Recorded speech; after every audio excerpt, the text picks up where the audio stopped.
Halo sahabat semuanya, salam giat. Berjumpa di channel Al.Andawi Andi. Jangan lupa klik tombol subscribe dan nyalakan loncengnya ya. Terima kasih.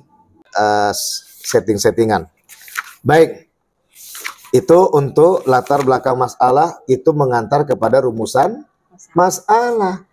Baru masuk rumusan masalah, metode Dr. Haji Sapriandi MA dalam menampilkan kupasan ini memberikan muatan kemudahan bagi para pembimbingannya dalam melakukan penelitian, baik itu S1 maupun S2.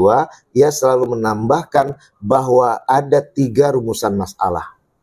Yang menjadi inti permasalahan adalah di poin ketiga, dan itu adalah judul itu sendiri. Kenapa hal ini dilakukan? Yang pertama, ini gaya Ustadz Sapriandi. Nomor 1, apa definisi selawat dan cinta kepada Allah? Gitu kan? Itu dibahas lah, maksudnya dan mulai KBBI-nya. Jadi ada 2 di situ mungkin. Keistimewaan kecintaan hamba kepada Allah. Yang kedua adalah selawat. Ini kan masuk 2 variabel jadi ini. Dengan selawat meningkatkan keistimewaan cinta hamba kepada Allah Subhanahu wa Ta'ala. Artinya dengan mengingat guru kita Nabi Muhammad SAW meningkatkan keistimewaan cinta kita kepada Allah Subhanahu wa Ta'ala. Apa dikatakan oleh Syekh Abdul Qadir Jailani dalam tafsir Jailaninya dalam Quran surat Al-Ahzab ayat 56. Itu nomor 1. Nomor 2-nya apa Ustaz? Nomor 2 penonton YouTube sekalian, di sini saya tempatkan sebagai landasan teori. Orang melihatnya kayak simple banget. Ya, simple banget karena memang penelitian itu harus disimpulkan agar dia fokus untuk mendapatkan perolehan jawaban, fokus dapat memperoleh penyelesaian permasalahan. Karena permasalahannya adalah di judul. Ketika orang melihat judul kan tertarik. Orang bertanya-tanya, bagaimana keistimewaan kecintaan hamba kepada Allah Subhanahu wa Ta'ala melalui salawat Nabi. Ini tambah nanti selawat Nabi. Selawat Nabi ya. Jadi ininya tetap kan Ustaz? Ya, keistimewaan kecintaan hamba kepada Allah Subhanahu wa Ta'ala melalui salawat Nabi menurut Syekh Abdul Qadir Jailani. Gak apa-apa, nanti kan kadang orang nggak ngerti selawat. Ya, buat aja selawat Nabi. Ini kan bahasa kita karena seakan-akan mereka udah paham semua selawat Nabi. Tapi yang membaca nanti bukan orang agamais Islam. Nah, artinya bukan religius. Dia nggak tahu selawat apa. Oh, selawat Nabi, oh baru mengingat. Shollu ala Nabi, kan gitu dia bahasanya hadisnya.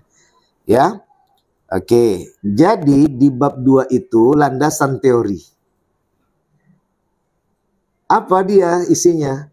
Kondisi kehidupan Syekh Abdul Qadir Jailani dengan kesosialisasiannya.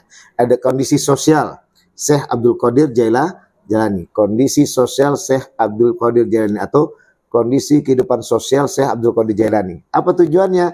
Untuk melihat bagaimana Syekh Abdul Qadir Jailani memaparkan suasana di lingkungan sosialnya manusia, umat Islam, umat Nabi Muhammad itu dalam posisi gimana? Gundahkah? Teduhkah? Itu nanti digambarkan. Dan inilah yang akan membuat kamu dapat untuk mereka-reka tafsir yang secara abstrak dikupas oleh Syekh Abdul Qadir Jailani dalam tafsir Jailaninya di Quran surat Al-Ahzab ayat 56. Karena muncul pertanyaan kemarin dari teman kita di tesis yang sekarang udah magister. Ustadz, gimana Ustadz untuk menjumpai kupasan ini? Sedangkan di dalam tafsirnya cuma sedikit. Makanya ada sumber primer kedua. Di mana dia?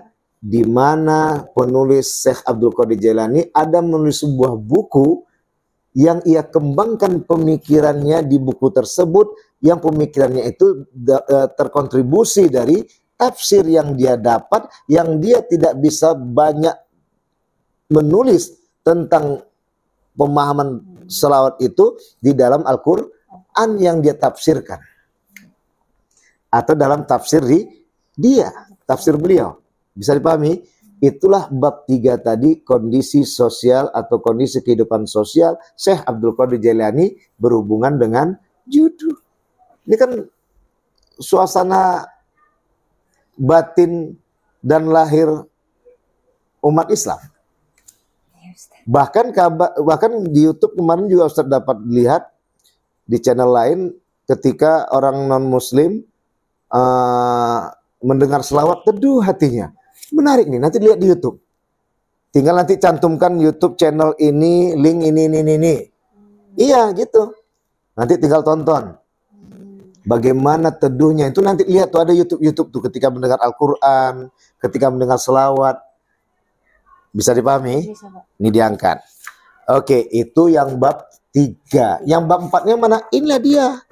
Inti dari pertanyaan sesungguhnya itu adalah judul kita. Penonton YouTube sekalian, itulah yang sebenarnya dimaksud dengan inti pertanyaan dalam penelitian kita. Judul. Masalah dia berapa isi muatan pertanyaannya itu tergantung kepada si peneliti. Banyak boleh, sedikit boleh. Yang penting adalah terjawab pertanyaannya, terselesaikan permasalahannya. Banyak di kalangan kita lupa, sesungguhnya yang menjadi pertanyaan dan masalah utama itu adalah judul kita. Paham? Itulah masuk rumusan masalah ketiga. Nah, bagaimana tentang anak pertanyaan? Boleh, itu nanti anak pertanyaan akan ditampilkan di dalam bab 4 tersebut.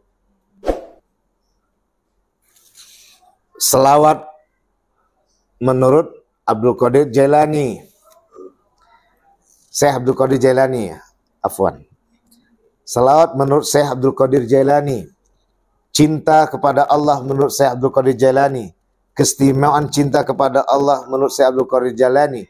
Keistimewaan cinta kepada Allah melalui salawat menurut Syekh Abdul Qadir Jailani. Baru masukkan kepada keistimewaan kecintaan hamba kepada Allah SWT melalui salawat menurut Syekh Abdul Qadir Jailani dalam tafsir Jailani Quran surah Al-Hajj ayat 56. Ada 5 pembahasan, 5 pertanyaan nih. Pengertian selawat, pengertian cinta kepada Allah, pengertian hamba, kemudian pengertian cinta melalui selawat menurut Syekh Abdul Qadir Jailani dijelaskan, baru masuk keistimewaan lengkap menurut tafsir Syekh Abdul Qadir Jailani dalam tafsir Jailani pada Quran surat Al-Ahzab ayat 56. Selesai. Baru yang terakhir analisamu untuk menguatkan bagaimana tadi. Masuklah tadi pengalaman Nisa, termasuk yang tadi ibu-ibu tadi, padahal itu dirimu gitu loh. Ya. Baru masuk bab 5 kesimpulan. Dapat gambaran? Oke, metodologi penelitian ini apa kita nih? Jenis penelitian apa? Living Quran. Tematik. Jenis penelitiannya adalah kualitatif. Pendekatannya liberal research. Gitu. Ya. Jadi hal yang mengarah kepada kupasan-kupasan untuk menghidupkan Al-Quran. Yang diperoleh melalui perpustakaan. Ini secara kualitas. Gitu ya. Oke. Dan etiknya, kode etiknya tidak boleh kita menyampaikan paparan selain itu dari kutipan. Kalau perpustakaan. Kalau kualitatif riset lapangan, ya bukan liberal riset tapi fair riset, nah, penelitian lapangan, itu harus kita minta izin lu merekam. Nggak boleh kita diam-diam merekam orang. Batal itu. Ketika ketahuan, ketika udah bagus ini tesis kita melakukan ujian, tiba-tiba diketahui bahwasanya itu ada tidak etis. Kenapa? Itu tidak kualitas. Karena kualitas sesungguhnya adalah ketika tahu dan sadar yang ditanya waktu kita menanyakan dia dan kita rekam. Tapi ketika kita nggak rekam memang keluar semua itu. Tapi ketika kita rekam, kadang biasa di situ dia terpaksa nggak mengungkapkannya. Tapi ada yang bangsa apa adanya. Apa adanya itu kita dapat. Gitu ya? Oke. Ada pertanyaan? Sa, udah bisa dipahami, Sa? Sampai sini paham Ustaz. Nah, jadi latar belakang masalah gitu disusunnya, ya. Nanti yang jelas. Sasaran aja Ustaz, nggak usah banyak cerita ya Ustaz. Iya, nggak usah bertele-tele, langsung to the point aja, ya. Baik, cukup. Cukup Ustaz. Yang Ah? selanjutnya Ustaz, yang kan ada di satu buat rumusan tuh. Itu kira-kira udah kena belum Ustaz? Ada rumusan.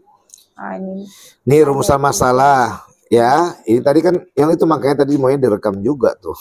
Tadi kan nanti Ustaz share. Lama kan mengeluarkannya. Ya, yang pertama itu definisi dan ini menjadi landasan teori. Definisi selawat itu apa, cinta kepada Allah itu apa. Silakan selain dari Syekh Abdul Qadir Jailani. Semua boleh, mau Ma'ruf Al-Khurki, Al-Mukarram, atau Syekh Hasan Basri, ya, atau banyaklah kalangan sufistik, ya. Silakan definisi selawat dan definisi cinta pada Allah. Kemudian baru masuk yang kedua adalah kondisi kehidupan sosial. Syekh Abdul Qadir Jailani fokuskan bagaimana kegalauan batin dan lahir mereka. Ini mau kita lihat, nanti kita sinkronkan dengan yang ketiga, keistimewaan. Inilah menjadi bab sesuai judul. Dari pertama, bagaimana selawat menurut Syekh Abdul Qadir, kemudian cinta kepada Allah menurut Syekh Abdul Qadir, hamba Allah tuh menurut Syekh Abdul Qadir gimana, berarti dikaitkan bagaimana korelasi selawat dengan kecintaan hamba kepada Allah Subhanahu wa taala, baru masuk nanti keistimewaan cinta hamba kepada Allah Subhanahu wa taala melalui solawat. Ini bagian berapa? A, B, C, D, E. Baru yang F nanti analisamu. Baru nanti masuk tinggal bab 5. Aduh, tinggal ngerjain aja nih. Gitu ya. Tapi itu Ustadz berikan kepada Nisa. Ini gambaran Ustadz. Inilah tesis. Yang jelas ini membuat orang menjadi terjawab tentang how. Bagaimananya. Ya, nanti bisa muncul kapan penempatan tentang pelaksanaan selawat itu ditampilkan. Itulah nanti baru masuk kepada disertasi. Baik,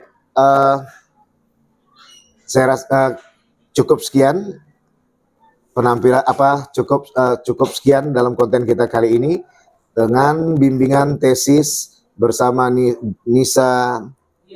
Anissa Dwi Cahya tentang keistimewaan kecintaan hamba kepada Allah SWT melalui selawat Nabi menurut Syekh Abdul Qadir Jailani dalam tafsir Jailani Quran Surat Al-Ahzab ayat 56. Sampai jumpa dalam konten berikutnya. Salam giat. Wassalamualaikum warahmatullahi wabarakatuh. Waalaikumsalam warahmatullahi wabarakatuh.